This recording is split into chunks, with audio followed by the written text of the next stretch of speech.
Muy bien, en esta pregunta, doctores, nos piden el diagnóstico más probable, ¿correcto? Muy bien, claramente nos está mencionando acá, doctor, es un paciente que tiene dolor de oído. Recuerden, otalgia, hay dos términos para dolor de oído, ¿ok? Otalgia y otodinia. La otalgia, doctores, es un dolor de oído, ¿ok? Referido. En cambio, la otodinia es un dolor de oído por un problema en el oído, ¿ok? Esa es la diferencia. Muy bien. Bueno, igual, acá nos están diciendo dolor de oído leve a moderado. En un paciente que hay natación, cuando tú escuches natación, por favor, en una pregunta de otorrinolaringología, escucha, natación, al toque quiero que pienses en dos cosas. O es un tapón de cerumen o es una otitis externa difusa, también llamada la otitis del nadador. Piensa en esas dos, ¿ok? Muy bien. Frecuente limpieza del oído con hisopos, los dos pueden ir con eso. Otocerumen y otitis del nadador. Ya, doctor, entonces, ¿cuál sería? Ok, acá hay dos posibilidades. Que se trate de una otitis externa difusa, también conocida como otitis del nadador, o un tapón de cerumen. ¿Ya? Doctor, ¿cuál sería la clave? Recuerda, este es un cuadro infeccioso, este no. Y en la clínica no te mencionan nada de signos infecciosos.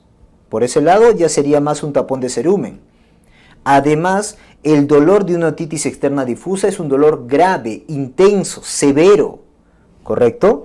En cambio acá justo me están diciendo leve a moderado. Por lo tanto, lo más probable es que sea un tapón de cerumen, ¿correcto? Por el dolor leve a moderado, que sí lo tiene el tapón de cerumen. Recuerden que el cerumen es algo fisiológico, ¿ok? Es algo normal tenerlo y hasta bueno, porque brinda protección, ¿ok? Tiene componente bactericida y también de un efecto mecánico, ¿no? Por haber cerumen ahí, evita pues que entre el polvo, la tierrita, a lesionar el tímpano. Y él cae, ¿ok? Muy bien, entonces es tapón de cerumen. Obviamente viene con hipoacusia de transmisión, precedido por la natación o lavado, el bañarse, etc. Y el uso de hisopos también predisponen a esto, ¿correcto? Tratamiento, cerumenolíticos, ¿ya? Sustancias cerumenolíticas, sino lavado de oído o extracción instrumental, en ese orden, ¿correcto? Muy bien, listo. Sería entonces un tapón de cerumen.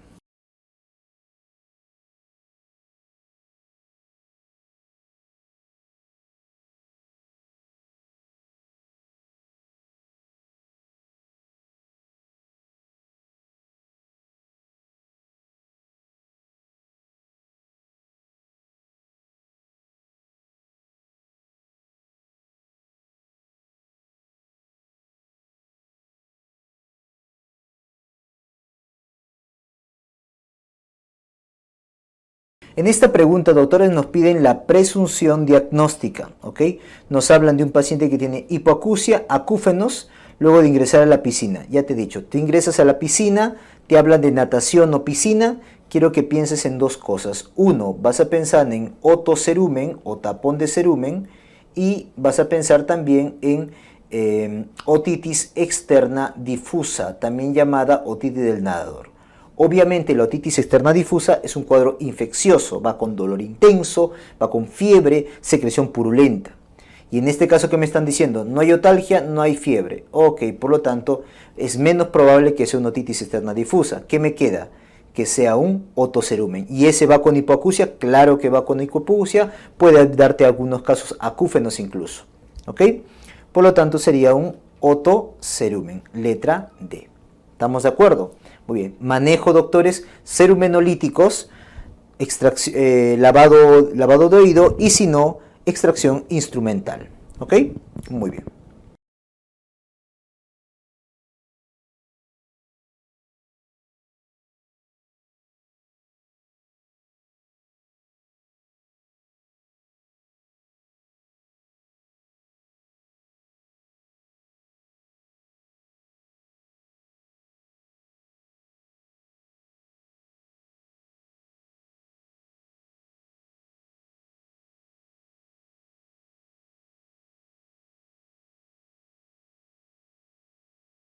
En esta pregunta, doctores, nos piden el manejo inmediato. Bueno, es un paciente joven, dice que tiene un insecto en el oído. ¿Ok? Ingresó un insecto al oído. se mueve, está vivo, está haciendo zumbidos y bueno, generando hipoacusia obviamente, ¿no? Por el cuerpo extraño que está ahí. Muy bien, entonces cuando tenemos insecto, doctores, ¿ok? A nivel del oído, ¿no? A nivel del oído externo, obviamente, lo primero que tenemos que hacer es paralizarlo, ¿correcto? Evitar que se mueva, ¿ya? Y ahí podemos utilizar, doctores, por ejemplo, lidocaína o podemos utilizar glicerina, ¿correcto? Glicerina, lidocaína, podemos utilizar eso. Y luego hacemos la extracción. Por ejemplo, lavado de oído, ¿correcto? O si no, extracción instrumental, dependiendo, ¿no? Recuerda que el lavado de oído, ¿ok? Viene a ser contraindicado cuando hay una perforación del tímpano. En ese caso sería extracción instrumental, ¿ok? Bueno, ese es cuando hay insecto. Entonces, el manejo inmediato, ¿cuál es? Sería, pues, antes de la extracción con pinzas, sería primero aplicar glicerina, ¿no? Para paralizar a este insecto y poder extraerlo con tranquilidad, ¿ok? Muy bien.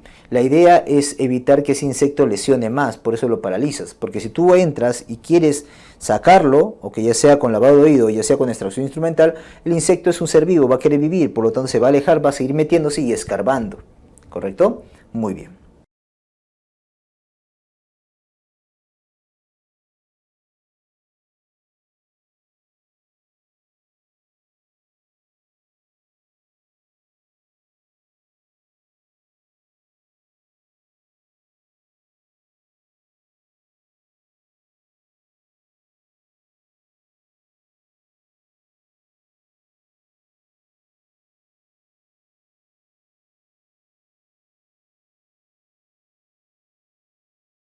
En esta pregunta, doctores, me piden cuál es la acción inicial. Niño de 13 años dice que hay un insecto vivo en el conducto auditivo derecho, dice. ¿Ok? Entonces, cuando tenemos un insecto, doctores, en tu CAE, ¿no? En el CAE, en el conducto auditivo externo, ¿ok? Lo primero que tengo que hacer es paralizarlo, ¿no? Entonces, puedo utilizar tipo anestesia lidocaína o puedo de repente, doctores, utilizar glicerina, ¿ya? Y luego, doctores, hacer la extracción, ya sea con lavado de oído o ya sea de repente con una extracción instrumental. ¿Correcto? Muy bien. Por lo tanto, acá, ¿cuál sería, doctores? Observación, sedación del paciente, no pues. Sería instilación de lidocaína en este caso. Instilación de lidocaína. ¿Ok? Primero para calmar ese insecto y retirarlo luego. ¿Ya? Muy bien.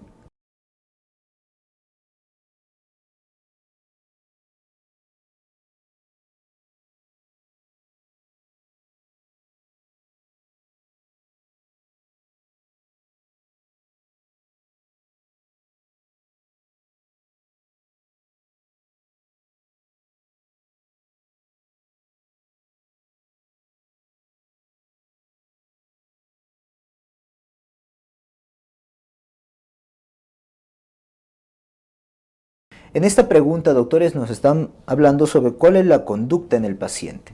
Bueno, tengo un paciente que tiene otalgia y prurito en el oído externo derecho. Muy bien.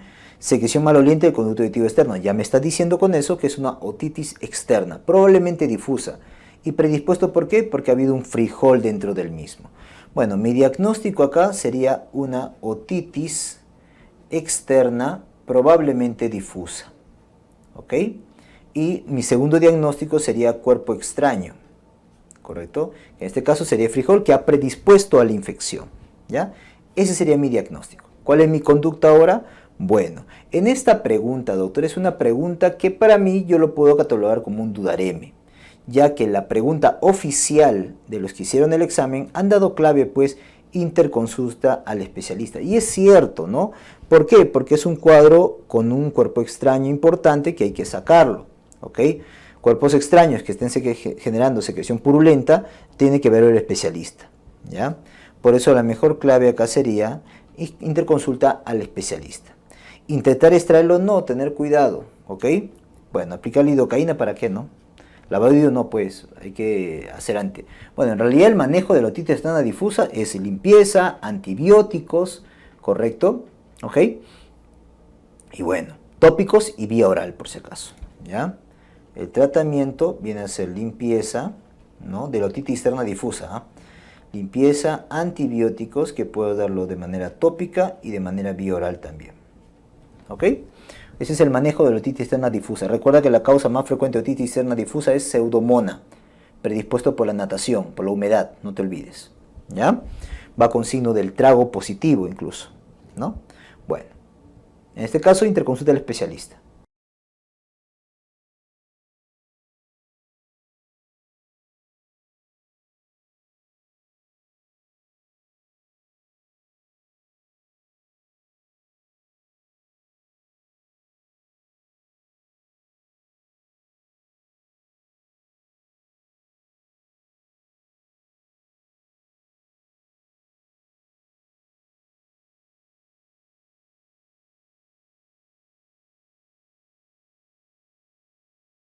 En esta pregunta, doctores, ¿qué microbiano sería la causa de esta dolencia? Dice, veamos. Varón de 17 años dice natación, ¿no? Nado en la piscina. Ok, viene con notalgia, secreción seropurulenta, hipoacusia, dolor al traccionar el pabellón auricular afectado, inflamación y edema que no permite la otoscopía. Doctores, todo lo que está en verde es típico de ¿quién? Mi diagnóstico es una otitis externa difusa. ¿Quién es la causa de la otitis externa difusa, doctores? Pseudomonas. ¿Predispuesto por quién? Por natación, ¿correcto? Pseudomonas y predispuesto por natación.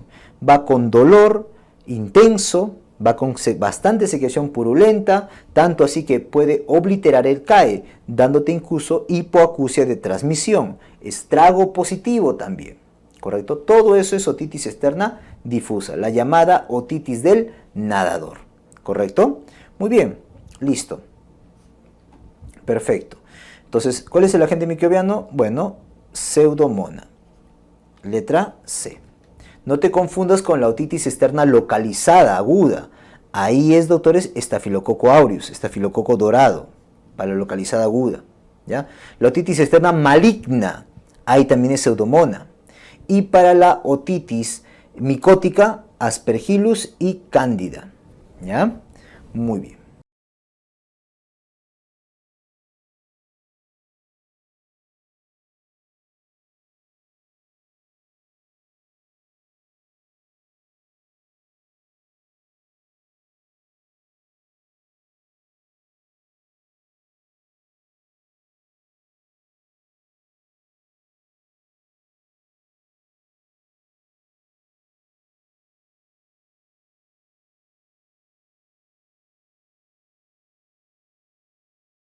En esta pregunta, doctores, ¿cuál es el diagnóstico que origina el cuadro clínico agudo? Dice, veamos.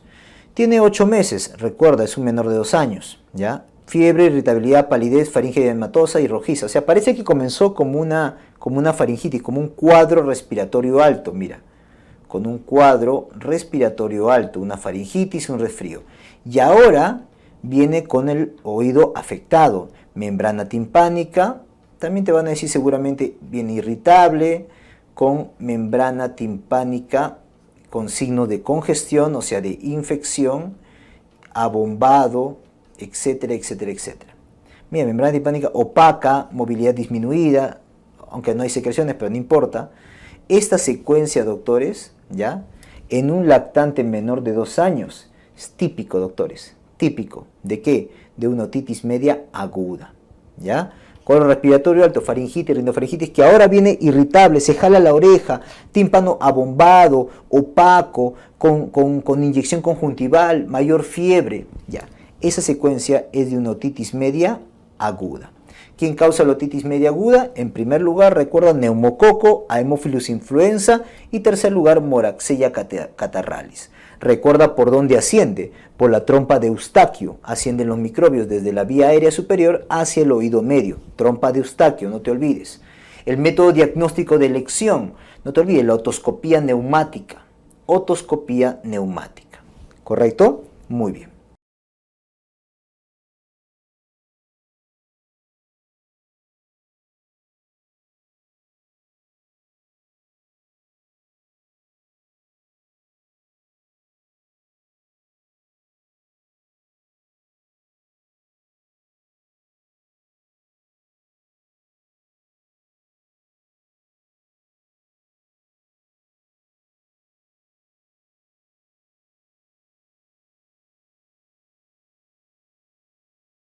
En esta pregunta, doctores, nos piden cuál es el diagnóstico probable, ¿ya?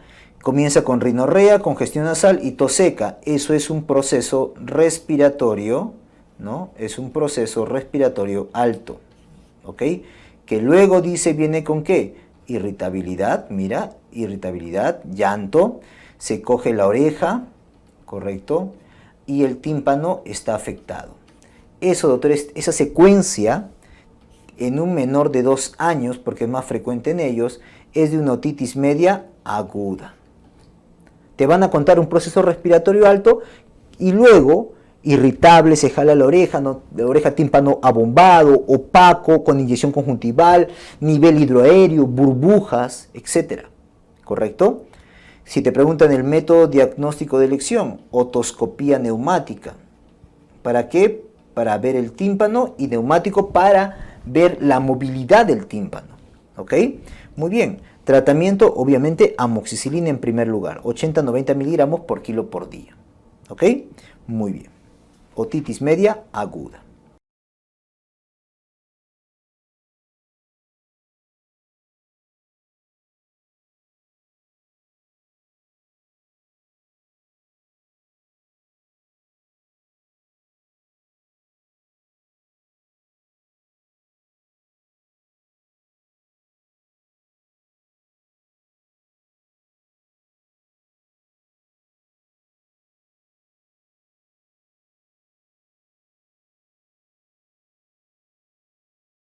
En esta pregunta, doctor, me piden el antibiótico de primera elección. Bueno, veamos, es un 8 años de edad, ¿ok? Diagnóstico de otitis media aguda sin antecedente patológico de importancia. ¿Cuál es el antibiótico? Ok, me preguntan sobre el tratamiento de la otitis media aguda. ¿No es así? En primer lugar, recuerda que es amoxicilina, ¿ok? 80-90 miligramos por kilo por día, ¿ok? Segundo puesto, amoxicilina más ácido clavulánico. ¿Cuándo paso amoxi más ácido clavulánico? Cuando veas que al segundo o al tercer día no hay mejoría clínica. Ahí pasa amoxi más ácido clavulánico. O si ya ha estado recibiendo también amoxicilina con anterioridad o a dosis erróneas. Le puedes pasar amoxi más ácido clavulánico, ¿correcto? Muy bien. Por lo tanto, acá el antibiótico de primera elección, ¿quién sería? Amoxicilina, fácil, 80-90 miligramos. Si te piden un solo valor, entre 80 y 90, te sugiero usar 80, dejando el 90 para la neumonía, como tú muy bien sabes. ¿Ok? Muy bien.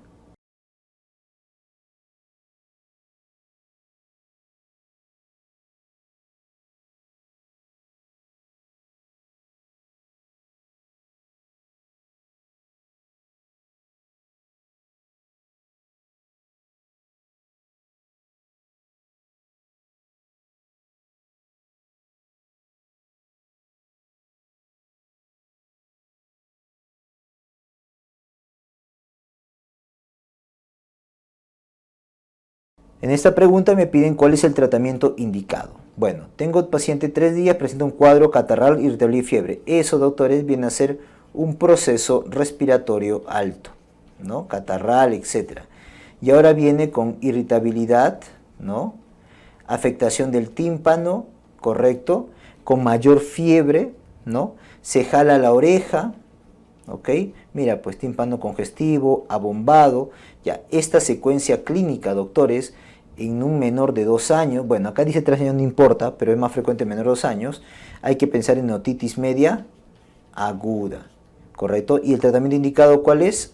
En primer lugar, amoxicilina, segundo lugar, amoxi más ácido clavulánico, ¿correcto? Por lo tanto sería amoxi. ¿A cuánta dosis? 80-90 miligramos por kilo por día. Si al cabo de 2-3 días no hay mejoría, paso a amoxi más ácido clavulánico. ¿Ok? Muy bien.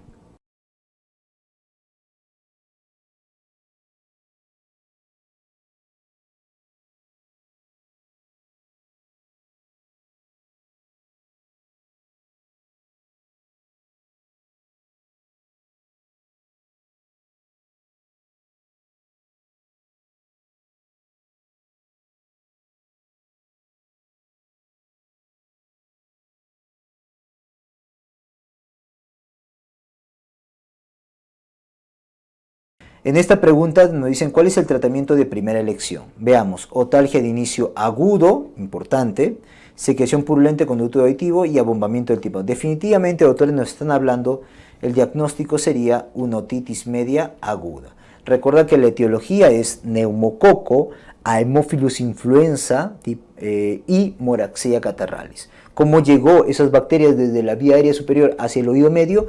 A través de la trompa de Eustaquio, no te olvides, trompa de Eustaquio. ¿Ok? ¿Típico de quién? Más frecuente en menor de 2 años. Más frecuente en menor de 2 años. ¿Ok? Recuerda el método diagnóstico, la otoscopía neumática. Otoscopía neumática. ¿Ya? ¿Y cuál sería el tratamiento? ¿Qué es lo que me están preguntando, doctor?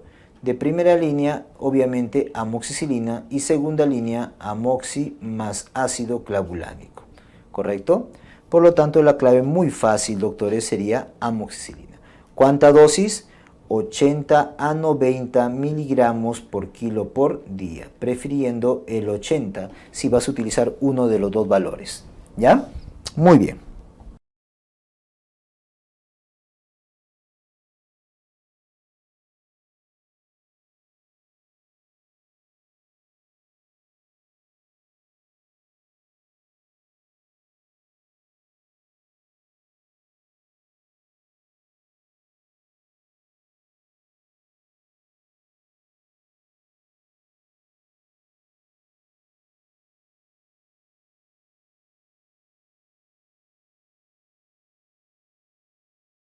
En esta pregunta, doctor, me piden cuál es la patología más probable, o sea, el diagnóstico, ¿ok? Muy bien, estamos ante una sordera y luego dice el paciente, mira, de base tiene neurofibromatosis, un dato en amarillo porque te apoya. Mira lo primero. Sordera y luego tinnitus del oído derecho, ¿ok? Parestesias en la hemicara derecha, o sea, también tiene afectación. Hipoacusia de percepción en el oído derecho, ok. ¿Cuál es la patología más probable? Doctor, definitivamente debe ser algo que está afectando ¿quién? Está afectando, doctores, el oído interno. ¿Por qué? Porque tiene hipoacusia de percepción y tiene afectación del séptimo par. Por lo tanto, parece que esto fuera un problema de oído interno. ¿Correcto? Y que se asocia a neurofibromatosis. Ahí está el dato. Doctores, entonces, ¿qué patología del oído interno, ok, que va con afectación del séptimo par, con hipoacusia de percepción y que se asocia a neurofibromatosis?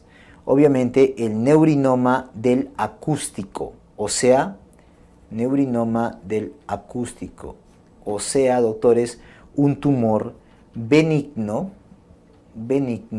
del octavo par craneal. ¿De qué rama? Lo más frecuente es que sea de la rama vestibular.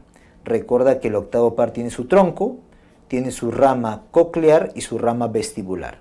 De vestibular, coclear, este es el tronco, el octavo par. Ok, lo más frecuente es que nazca de la rama vestibular.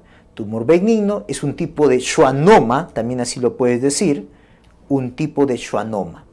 Es el tumor más frecuente también del ángulo pontocerebeloso.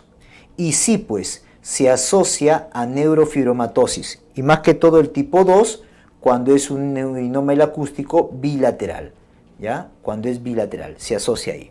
Recuerda que su crecimiento de este neurinoma acústico es lento, ¿ya?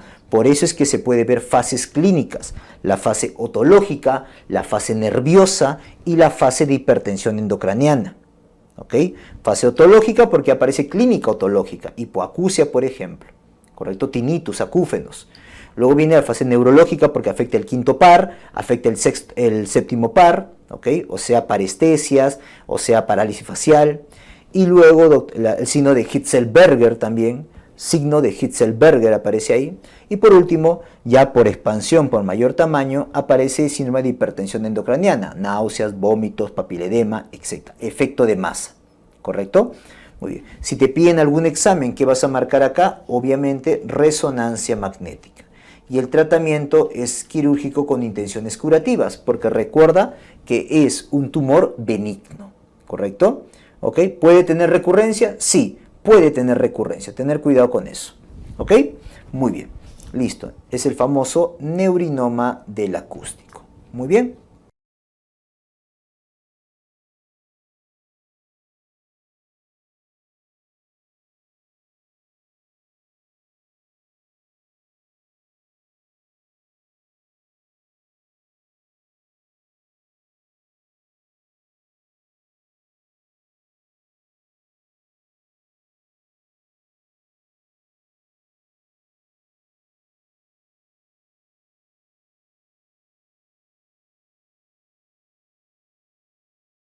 En esta pregunta me están diciendo qué par craneal, doctores, está afectado. Bueno, es un paciente de 18 años que tiene tenido síntomas gripales, o sea, un cuadro viral previo, ¿correcto? Y ahora viene con dolor en mi cara derecha y signo de Bell positivo.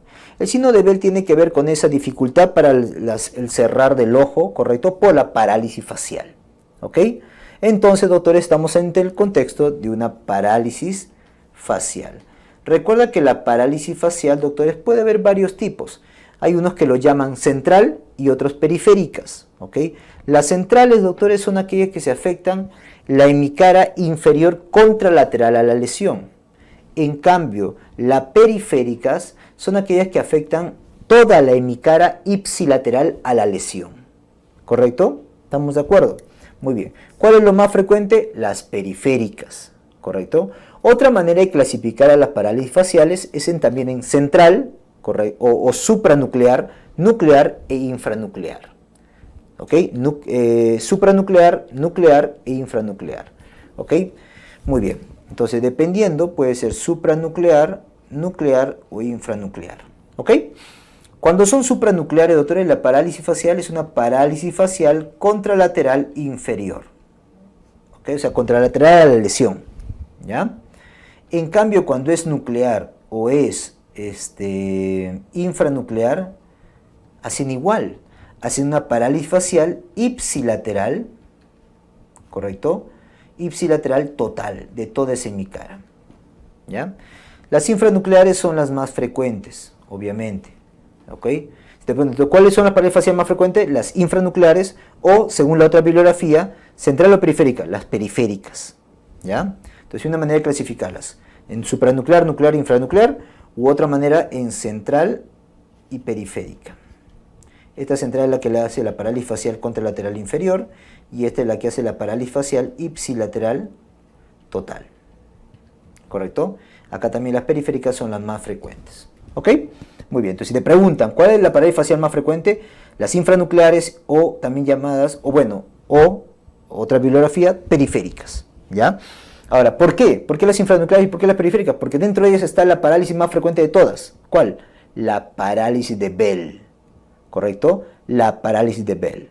¿Ok? Muy bien.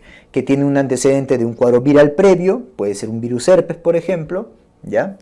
¿Y cuál sería el manejo? Corticoides, ¿ok? Corticoides según la clasificación o el estadiaje de Bragman, ¿ok? Grado 1, 2 y 3, corticoide, pero si es 4, 5, 6, es corticoide más antiviral. En ese caso sería valaciclovir, ¿ya? Muy bien. Bueno, igual, séptimo par, el afectado, obviamente, ¿ya? ¿Ok? Muy bien. No te olvides, la parálisis más frecuente facial es parálisis de Bell, que es un tipo de infranuclear o es un tipo de periférica, también llamado así. Muy bien.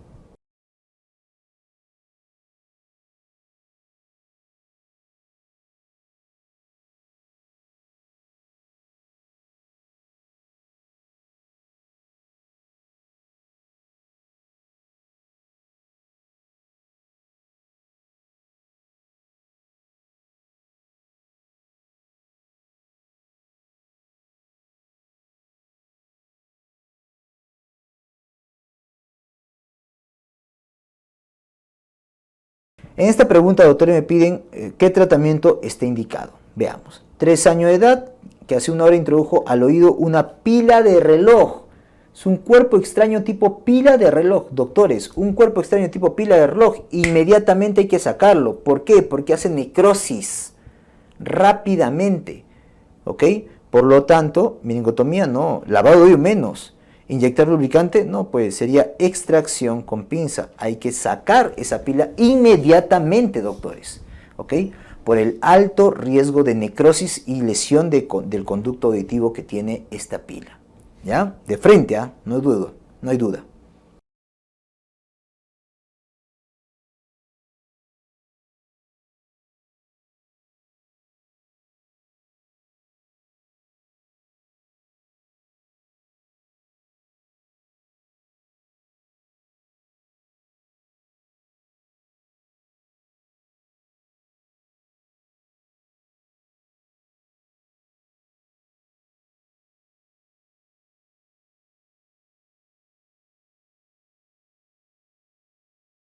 En esta pregunta me piden cuál es el manejo más adecuado. Bueno, ¿cuál es? Paciente con contusión nasal dice que tiene epistaxis en el plexo anterior.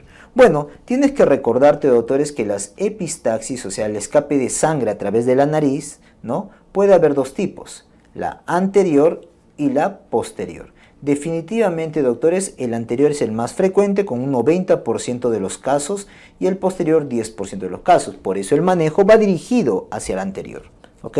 Acá lo que se está sangrando es el plexo de Kieselbach, ¿correcto? En cambio acá lo que sangra es la arteria esfenopalatina, ¿ok? Muy bien, listo. Este es un escape por las narinas y este es un escape de sangre a través de la nasofaringe, ¿no? A través de las coanas hacia atrás, ¿ya? Muy bien. Bueno, el tratamiento, doctor, ¿cuál viene a ser? Bueno, en el manejo, lo primero siempre el ABC. Fíjate que esté vivo y manténlo vivo, ¿ya? Manejo postural, ligera inclinación anterior. Una vez que te fijas que está vivo, ¿no? ¿Ok? Haces una compresión digital, ¿no? Por 10-15 minutos compresión digital, acompañado de unas torunditas de algodón con agua oxigenada y o si no, adrenalina, ¿ya? Y luego te preguntas, ¿mejora o no mejora? Ok, si no mejora, doctores, te pregunta lo siguiente. Se ve punto de sangrado, pero te lo tiene que decir, ¿ah? O sea, si no se ve el punto de sangrado, taponamiento nasal anterior.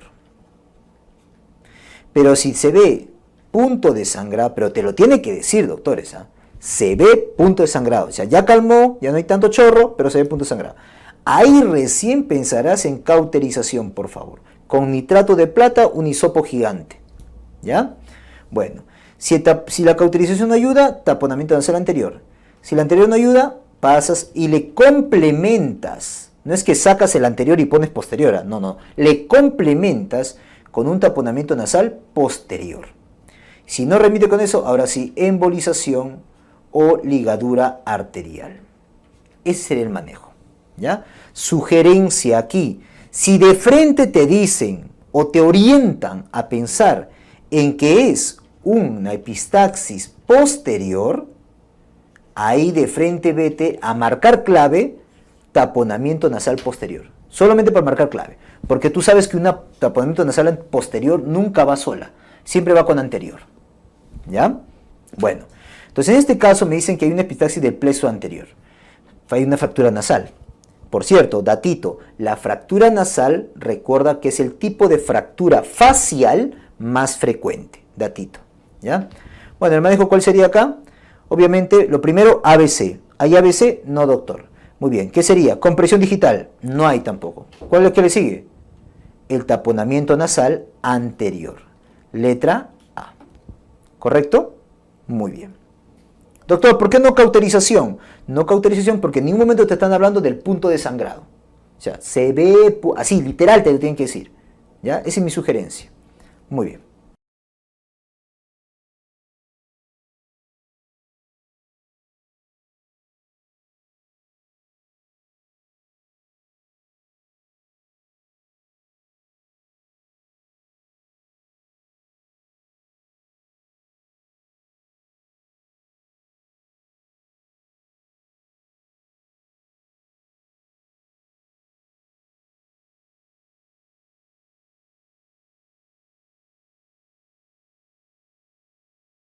En esta pregunta, doctores, me están hablando de qué medida inicial debe realizar para controlar el sangrado.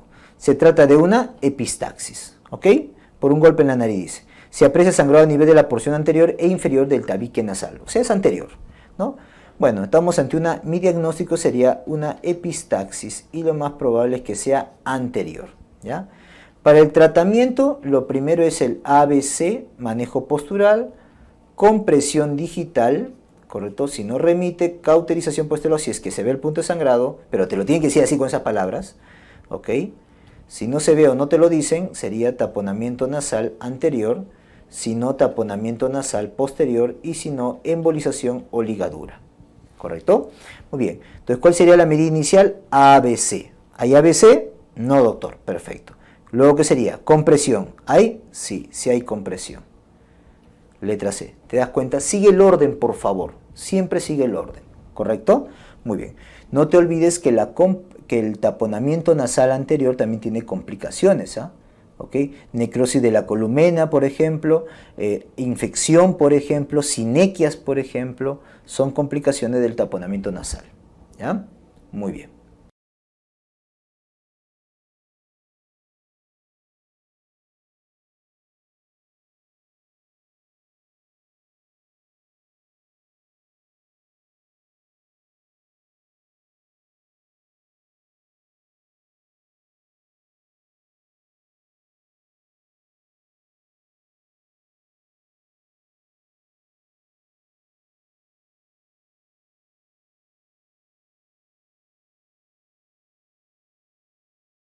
En esta pregunta, ¿cuál sería la acción a seguir? Dice. Ok.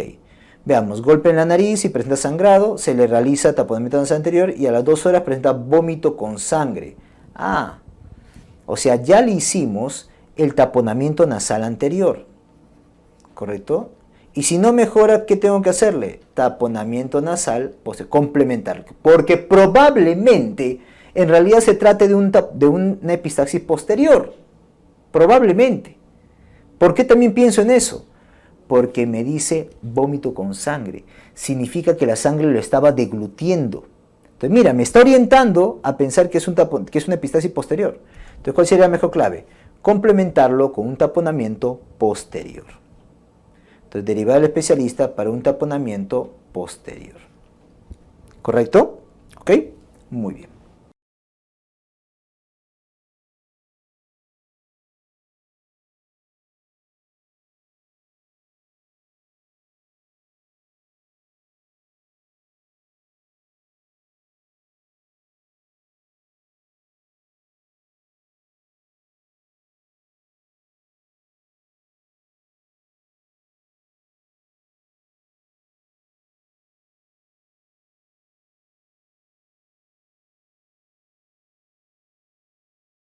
En esta pregunta, autores me dicen, ¿cuál es el tratamiento de elección? Veamos. A la cual se le dice 50 años, se le tiene una sonda y después comienza con epistaxis. Doctores, la epistaxis puede haber dos tipos, anterior y posterior. Siempre la anterior es más frecuente, 90% de los casos, por lesión del plexo de Kieselbach. ¿Correcto? Muy bien. Por eso, como lo más frecuente, el tratamiento, el algoritmo del tratamiento va dirigido al anterior. O sea, además del ABC, el manejo postural y la compresión digital, ¿no? Tengo que hacer taponamiento nasal anterior, si no cauterización, lo más probable es que no remita. Acá te vas a taponamiento nasal posterior, recién ahí, y por último, ligadura o embolización. ¿Ok? Te das cuenta, todo va dirigido hacia el anterior, por eso le comprimes, por eso es taponamiento nasal anterior. Entonces, ¿cuál sería el primero? ABC. ¿Ahí? No. ¿Compresión? No. ¿Qué nos queda? Taponamiento nasal anterior. Letra D. ¿Te das cuenta? Si no mejora, le agregas un posterior. ¿Ya? Muy bien.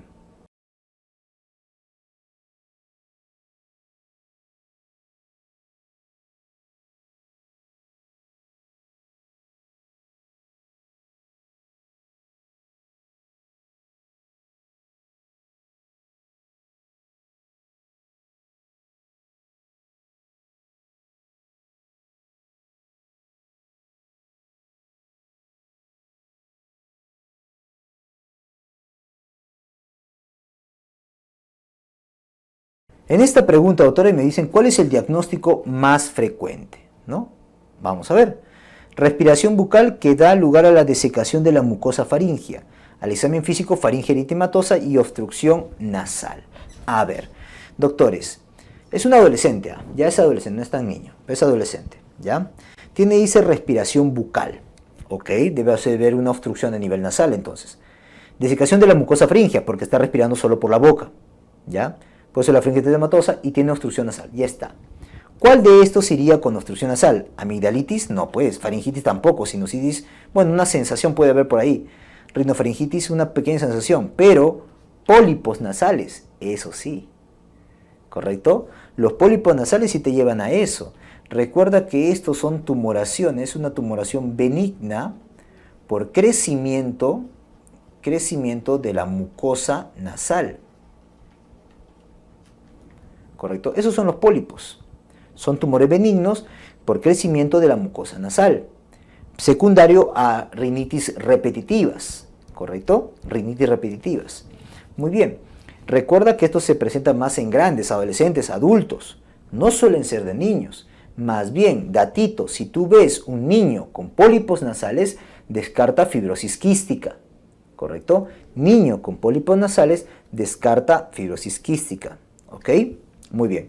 ¿Y dónde voy a encontrar esos pólipos? Por ejemplo, en los senos paranasales, en los senos etmoidales, por ejemplo, o en el cornete, o alrededor del cornete medio, ¿correcto? Ahí voy a encontrar los pólipos nasales. Como yo lo veo, no te olvides que a la rinoscopía se le va a ver como el signo del racimo de uvas, signo de racimo de uvas, ¿ya? Porque suelen ser varios, ¿correcto? Blandos, con cierta translucidez, ¿ok? Y lisos, lisos, blandos, con cierta translucidez. Eso se vería en la rinoscopía, ¿correcto? Muy bien, los pólipos nasales. Si te preguntan tratamiento de pólipos nasales, el tratamiento base cardinal viene a ser corticoide. El corticoide intranasal, ¿ya? Otra opción de doctores sería, pues, cirugía, ¿no? Retirarlo. Pero la base del tratamiento, corticoides intranasales, ¿ya? Muy bien. Obviamente vienen con obstrucción nasal, rinolalia, respiración bucal, ¿ok? Muy bien. La clave sería pólipos nasales, como te lo mencioné en el caso clínico.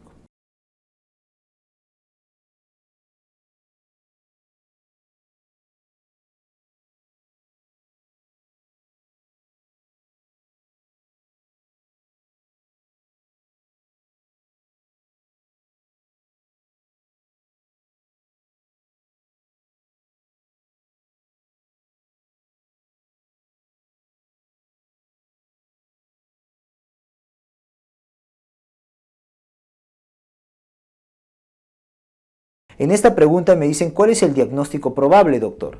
Ok. Dice hay un bloqueo nasal con alteración del gusto y olfato. Ya, prurito y secreción nasal. Actualmente más irritable, dice. Antecedentes de asma bronquial. Ah, ese dato de antecedentes de asma bronquial es muy importante. Significa que es un paciente atópico. ¿Ya? Muy bien. Y viene con bloqueo nasal, o sea, hay obstrucción nasal. ¿Qué paciente atópico o qué cuadro en un paciente atópico viene con obstrucción nasal?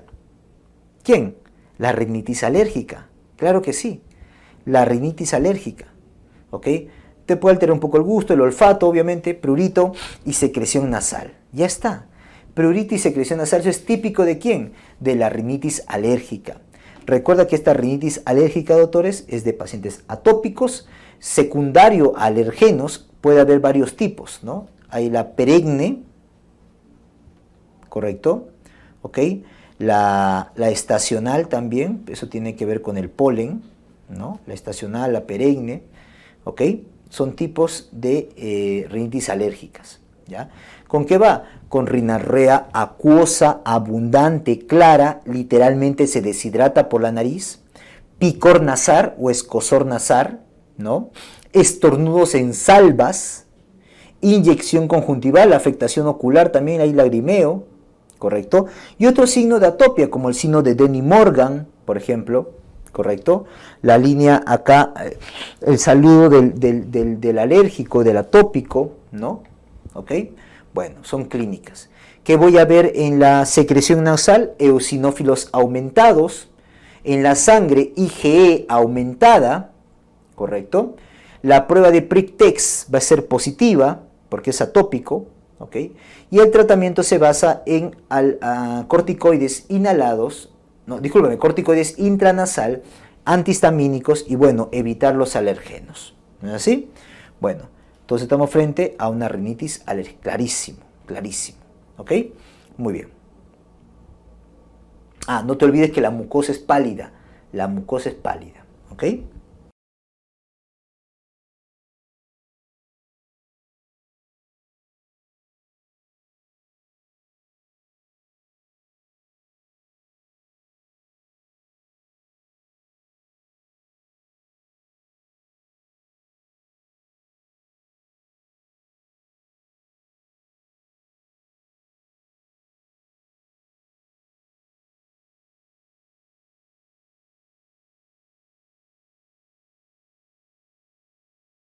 En esta pregunta, ¿a qué tipo de rinitis corresponde? Veamos, estornudo matutino, rinorrea y prurito nasal, ojeroso, afectación ocular, con respiración bucal y pliegue nasal transverso.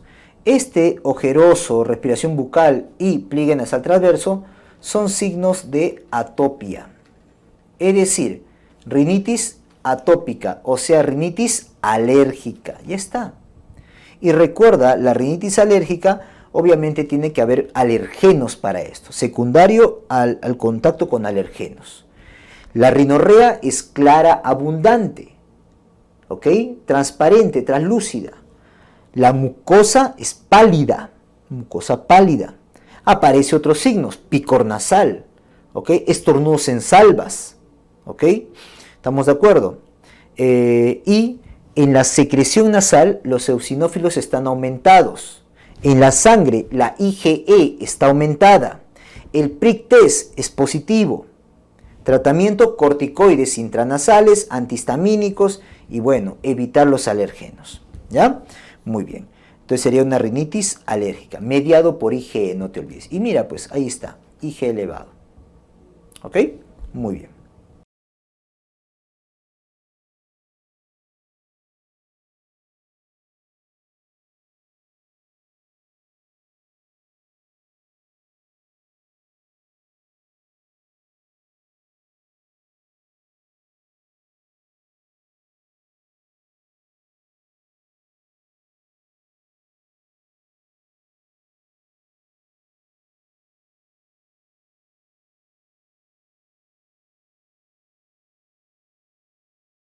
En esta pregunta, doctores, nos piden cuál es el diagnóstico. Bueno, tengo un paciente con secreción nasal acuosa, estornudos en salvas y obstrucción nasal.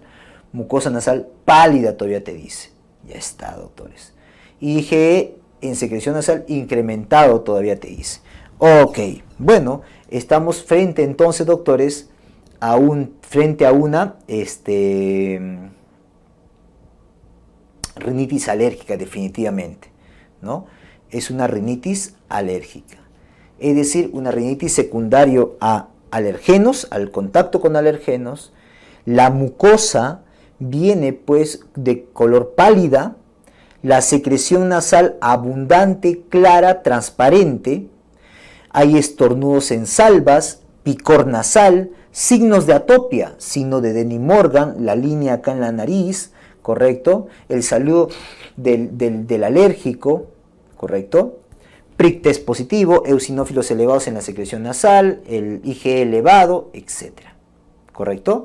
Se trata todo de una rinitis alérgica, definitivamente. Tratamiento, corticoides intranasales, antihistamínicos, también puedo dar corticoide bioral por si acaso, y obviamente evitar los alergenos.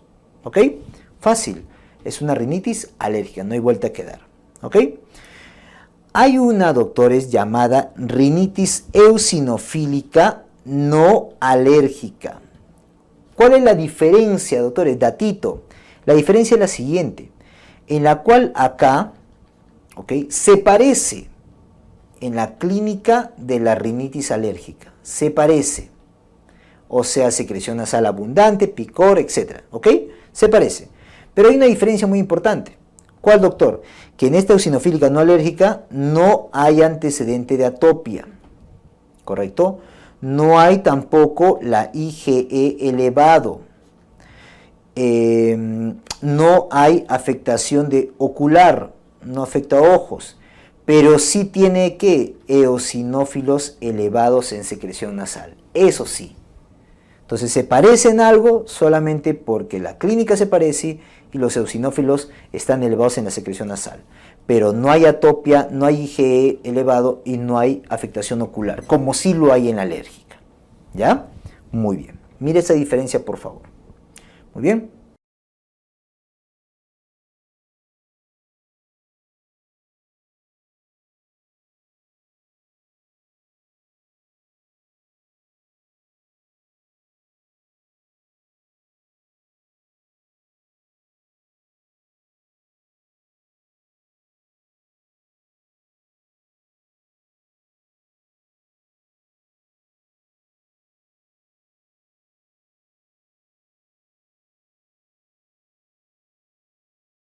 En esta pregunta, doctor, me dicen, ¿cuál es el tipo de rinitis? Veamos. Rinorrea, congestión nasal por los cambios de temperatura. Esos cambios de temperatura ya me está orientando seguramente en una vasomotora. Vamos a ver. Hipertrofia de corneta, eso se lo puede hacer cualquier crónica. Prueba cutánea negativa, o sea, el prick test negativo. No detecta IgE ni eosinófilos. Ok, miren, quiero que diferencies tres tipos de rinitis acá. La rinitis alérgica, ¿correcto? La rinitis eosinofílica no alérgica y la vasomotora. Digo estas tres juntas, ¿por qué, doctor? Porque en la clínica se parecen, ¿correcto? En la clínica se parecen, ¿ya? O sea, rinorrea, ¿ok? Congestión nasal, hacen clínica de rinitis, ¿ya? Pero hay una diferencia. Mira, en la alérgica, acá sí hay antecedente de atopia, sí hay la IgE elevada, sí hay afectación ocular y sí hay los eosinófilos elevados, ¿correcto? En la secreción nasal. En la rinitis eosinofílica no alérgica, ahí no hay antecedente de atopia, no hay IgE elevado, no hay afectación ocular, pero sí hay eosinófilos elevados. Por eso le llaman así, la eosinofílica no alérgica. ¿Ok? Y la vasomotora, no hay atopia, no hay IgE elevado, no hay afectación ocular, ni tampoco eosinófilos elevados. ¿Ok? Muy bien. Por lo tanto, ¿acá qué sería? Si tenía dudas, no detecta IgE, ok, puede ser esta, puede ser esta. Pero acá ¿qué dice? Ni eosinofilia. Ah, ya, entonces ni esto. Por lo tanto, se trata de una rinitis vasomotora. Y aparte que dice por los cambios de temperatura, que es uno de lo que predispone a ese tipo de rinitis. Vasomotora. ¿Correcto? Fácil, muy bien. ¿Ok?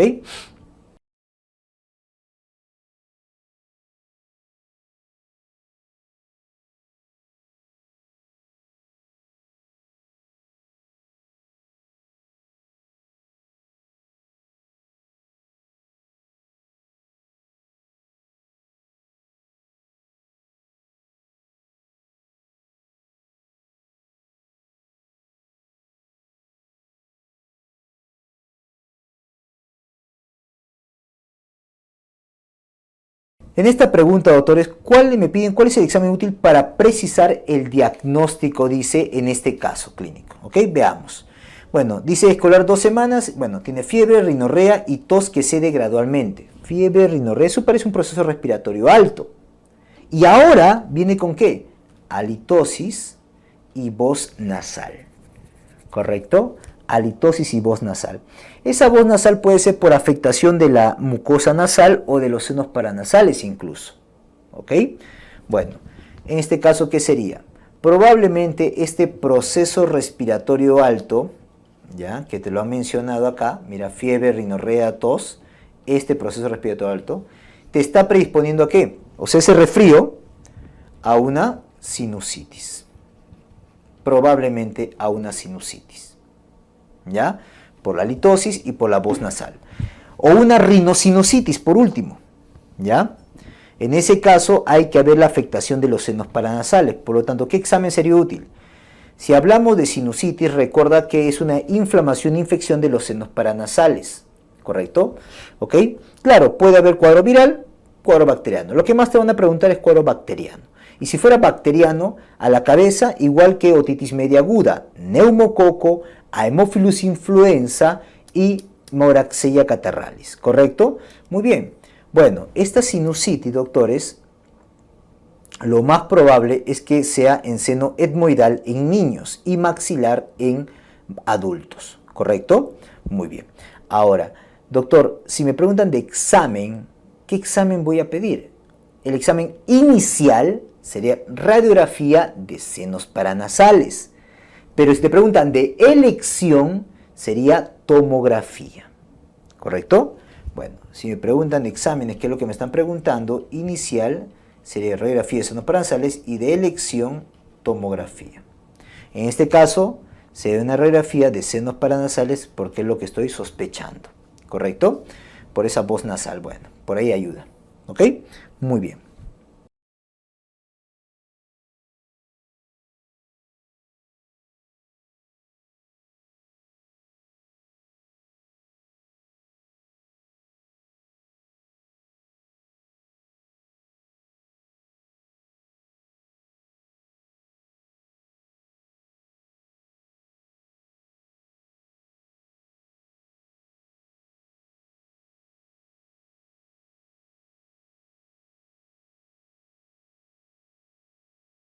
Durante un estudio topográfico se evidencia tumoración que ocupa el meato inferior nasal. ¿La consecuencia que debemos esperar cuál sería? Bueno, esta es una pregunta entre caso clínico y anatomía. Tienes que recordar lo siguiente, los límites, ¿no?, de las fosas nasales. A los lados, arriba, recuerda que tenemos la base de cráneo, abajo tenemos el paladar, ¿correcto? En el medio tenemos el tabique nasal, con su parte ósea y su parte cartilaginosa, y a los lados tenemos los cornetes. Cornete, cornete y cornete, ¿correcto? Acá hay un espacio, acá hay otro espacio, acá hay otro espacio y acá hay otro espacio. Recuerda que este viene a ser el cornete superior, este el cornete medio y este el cornete inferior. Este espacio es conocido como el ático, ¿no?, este de acá. Este es el meato superior, este es el meato medio y este es el meato inferior, ¿correcto? Muy bien. Ahora, ¿qué llega a cada uno de ellos? Recuerda, en el ático va a llegar drenaje del seno esfenoidal. En el meato superior va a llegar drenaje de las celdas etmoidales posteriores. Al meato medio todo lo demás, celdas etmoidales anteriores, del seno maxilar y del seno frontal. Y a nivel del meato inferior, ¿qué llega, doctores? Llega el famoso conducto nasolacrimal, ¿correcto? Ahora, como dice en el caso clínico, doctor, hay una tumoración en el meato inferior nasal, o sea, hay una tumoración a este nivel. Paj, paj. Por lo tanto, va a obstruir la salida del conducto nasolacrimal. Por lo tanto, todo va a ir hacia adelante o hacia arriba, ¿no? O sea, va a lagrimear el ojo, ¿ya? ¿Eso cómo se llama? Eso se llama epífora. Lagrimeo constante del ojo, epífora, ¿correcto? Muy bien, entonces una pregunta entre un caso clínico de una tumoración y anatomía, ¿ya? Correcto. La consecuencia que debemos esperar es una epífora. Muy bien.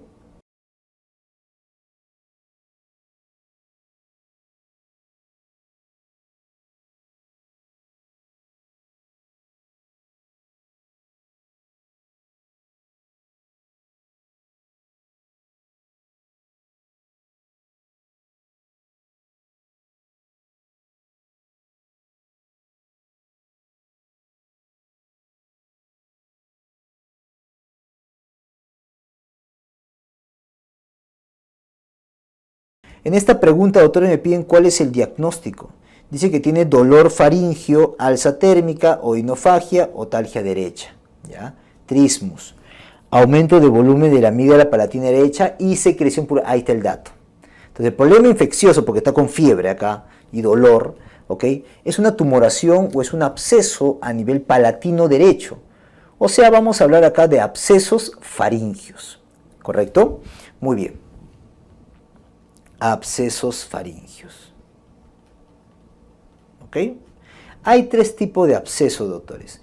El más frecuente, el periamigdaliano, ¿correcto? El parafaringio y el retrofaringio. El más frecuente de todos es el periamigdaliano, ¿correcto?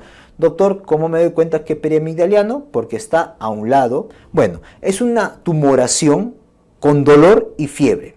Mira, tumoración, voy a ponerlo al costado mejor, ¿ya? Para que lo veas de esta manera. Mira, tumoración con dolor y fiebre. Igual esto, tumoración, dolor y fiebre. Tumoración, dolor y fiebre. Los tres vienen así. La diferencia es la ubicación.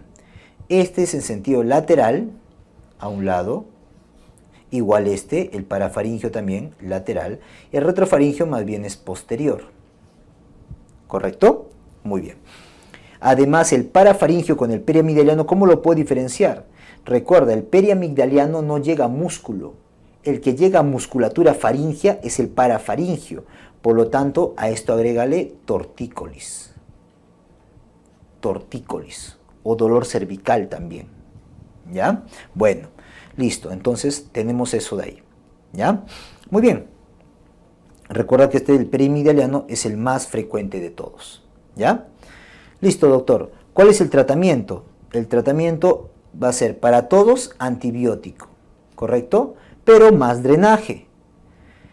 Obviamente, más drenaje. Drenaje, drenaje, drenaje. ¿Qué drenaje? Cuando es periamigdaliano, transoral, o sea, a través de la boca. Cuando es retrofaringio, también transoral. Pero cuando es parafaringio, como ya llegó a músculo, no lo puedo hacer por la boca. Entonces tengo que hacerlo externo, un drenaje externo. O cervical externo, también le dicen. ¿Ya? Muy bien. En este caso, ¿cuál sería entonces, doctor? Tener dolor faríngeo, asatérmico, enofagia o talgia derecha. Trismus, aumento de volumen de amígdala palatina derecha. ¿Ya? Al costado. Entonces sería esta o esta. Como no me hablan de tortícolis, voy a pensar en el más frecuente, que es el periamigdaliano. Por eso la clave sería absceso, bueno, amigdaliano dice acá. Debería decir periamigdaliano, pero no importa. Es la mejor clave. ¿Correcto? ¿Ok? Fácil. ¿Ya? Tratamiento que sería antibiótico más drenaje transoral. O sea, a través de la boca. ¿Ok? Muy bien.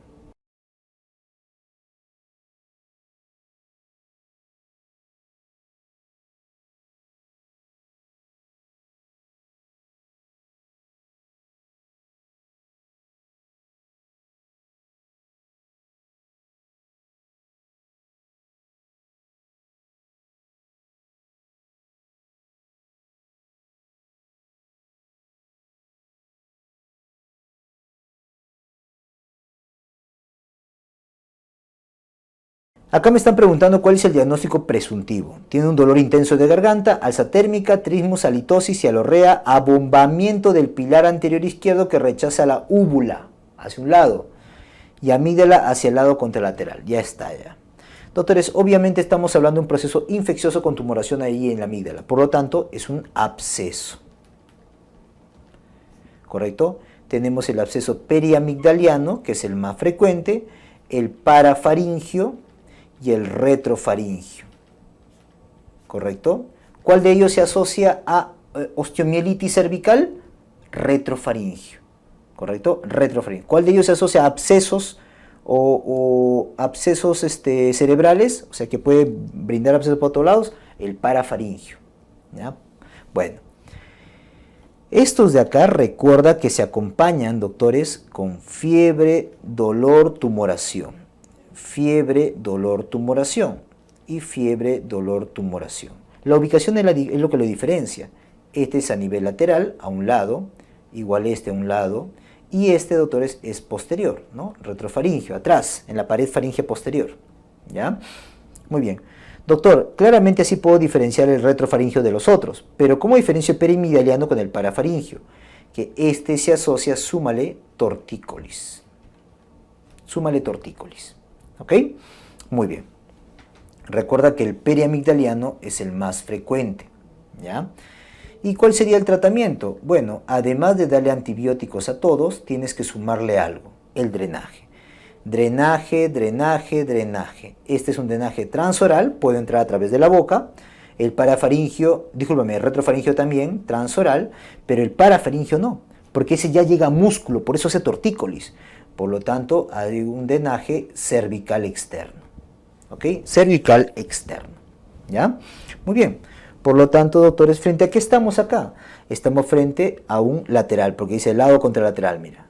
Rechaza la úvula, desplaza la úvula, abomba un pilar. Allá pues debe ser esta o esta. Como no me hablan de tortícolis y además porque el periamigdaliano es el más frecuente, voy a marcar periamigdaliano. Entonces estamos ante un absceso periamigdaliano. Letra E. No marque celulitis, ¿eh? Entonces a confundir. Es absceso periamigdaliano. ¿Ok? Muy bien.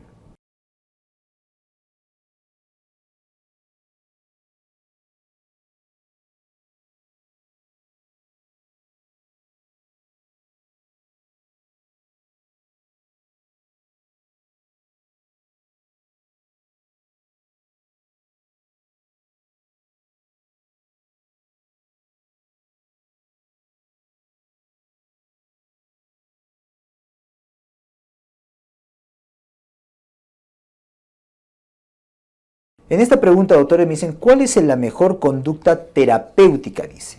La mejor conducta terapéutica, doctores, para evitar recurrencia supuestamente de este paciente. Pero ¿qué cosa tiene nuestro paciente? Veamos. Mira, tiene fiebre, tiene dolor faríngeo y es la 4ª vez en el año, con colección amarillenta, aumento de volúmenes amígdala, flogoti, etc. Ah, ya. Miren, doctores, la pregunta va dirigida hacia una faringitis recurrente. A eso va dirigido. Que no cumplan los criterios es otra cosa, pero va dirigido a eso.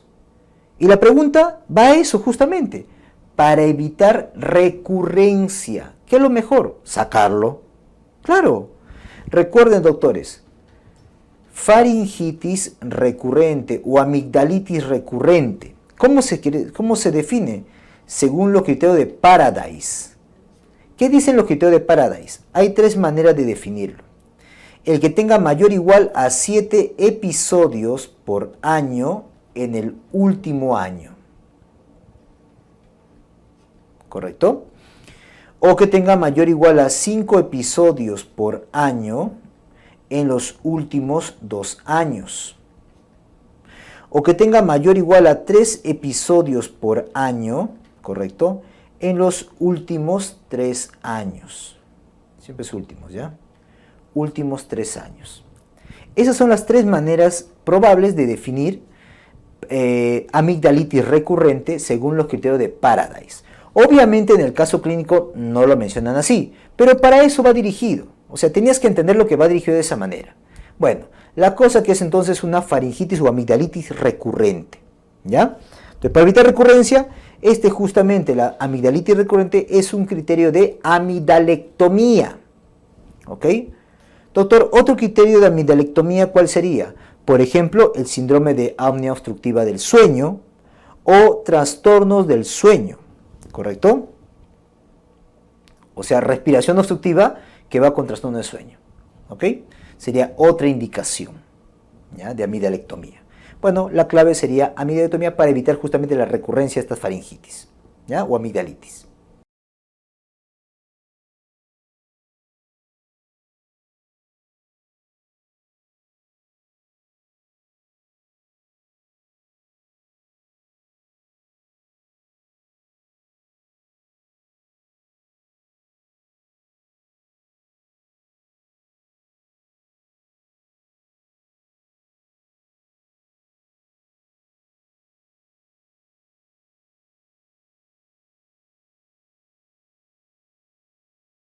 Muy bien. En esta pregunta dicen, ¿cuál músculo ha sido comprometido por la intervención quirúrgica? Bueno, recordemos que hay musculatura, ¿no? A este nivel, ¿correcto? Vamos a ver esta musculatura laringea, ¿ya? Hay los ariaritenoideo transverso, los ariaritenoideo oblicuo, los aritenoepiglótico, la cricoaritenoideo lateral, cricoaritenoideo posterior, tiroaritenoideo, el vocal y el cricotiroideo. Esos son los músculos. Los puedo englobar en base a su actividad o también en base a su función. Por ejemplo, quienes cierran la glotis, aductores, todos estos de acá. Quienes abren la glotis, abductor, el cricoaritenoideo posterior. Quienes relajan la cuerda vocal, el tiroaritenoideo y el vocal, y quien alarga o tensa la cuerda vocal. ¿Ya? ¿Ok? Muy bien. Ahora, un datito de esto, doctores. Datito. Miren, estos de acá, estos hasta acá, son inervados ¿por quién? Por el nervio laringio inferior. ¿Correcto? Nervio laringio inferior, también llamado nervio laringio recurrente. En cambio, el único músculo inervado por el nervio laringio superior es el cricotiroideo. El único inervado por el nervio laringio superior. Todos los nervados son inervados por el nervio laringio inferior o recurrente. ¿Ya? Bueno, ¿para qué recordamos eso, doctor? Por lo siguiente. En una cirugía correctiva, la fístula traqueal por intubación muy prolongada se evidencia en el postoperatorio esto. Severa dificultad para controlar la apertura de la glotis. Entonces, si es apertura de la glotis, debe ser un abductor, ¿correcto? ¿Y quién es ese abductor? El cricoaritenoideo posterior. Por lo tanto, ese es el músculo que está afectado, que ha sido comprometido. ¿Y quién lo inerva? Está dentro del grupo de los que inervan por el nervio laringio inferior o recurrente. No te olvides, el único inervado por el nervio laringio superior viene a ser el cricotiroideo. ¿Ya? Muy bien, doctor.